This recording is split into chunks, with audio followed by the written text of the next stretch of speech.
just like that, we're back. Are we back? We're back. Yay! We're back. So we're going to go on our tour of what we need to do to stay well. Some of you just ask questions. Just ask questions. You go to the doctor, you go to the pharmacist, ask questions. Some of you need to go for second opinions.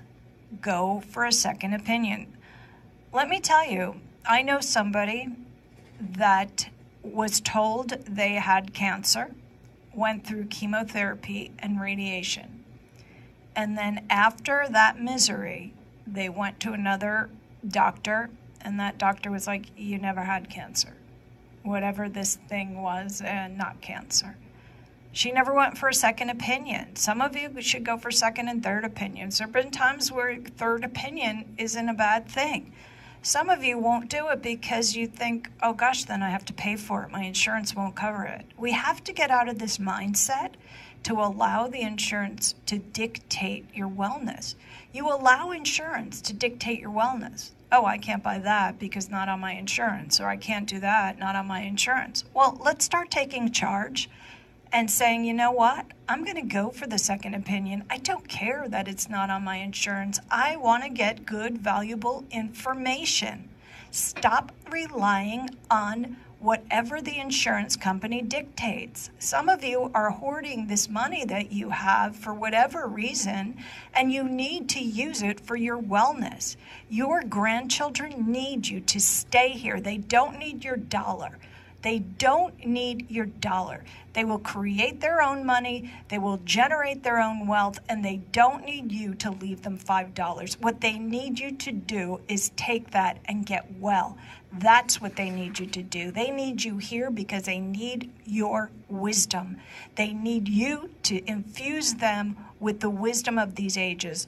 We have done this generation wrong.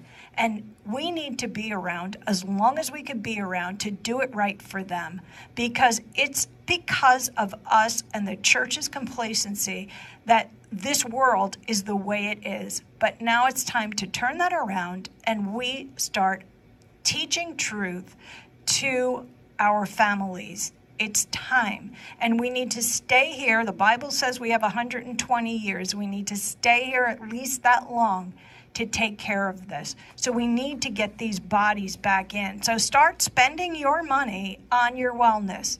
You've earned it. You worked hard for it. Spend it on your wellness. Stop spending it on candy. Stop spending it on cigarettes. Stop spending it on beer. Stop spending it on those things and start spending it on your wellness. Stop spending it on things that are going to deteriorate your body and start spending it on things that are going to pick up your body.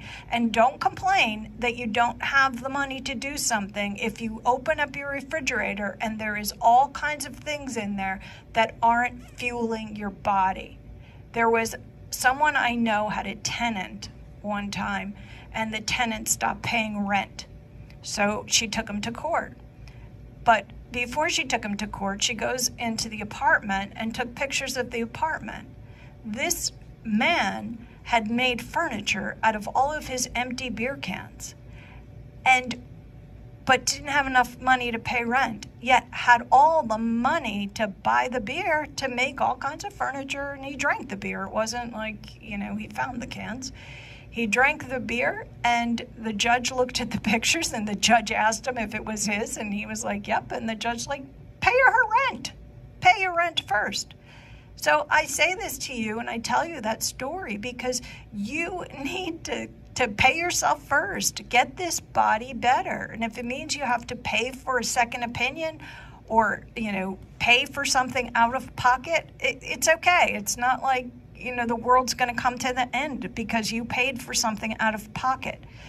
You start looking at the things that are around you that you're spending money on, lottery tickets, beer, alcohol, things that you don't have to, and start spending it on getting your body right. Many of you will scrutinize, an orange or vitamin C before you even read a label of a medication that you're taking.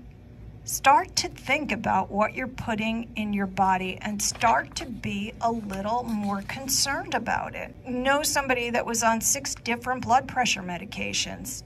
bunch of different doctors, didn't know why or what, or didn't even know the names of any of the things. At the minimum, you should be writing these things down. You should have a list, all your medications, how much you're taking of them, and then you should be questioning. You should do your own research, find out what the medication is for, make sure you're taking it the way you're supposed to. Many of you do that too. Many of you, it'll say take 3. You go, I don't want to take 3, I'll take 1. I'm here to tell you that if it says take 3, you take 3. If you take 1, it's not 3.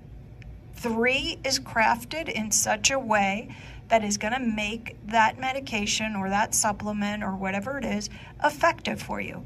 1 is not. You have to start looking at your responsibility for your own health because you chose to take 1, the doctor chose to prescribe 3.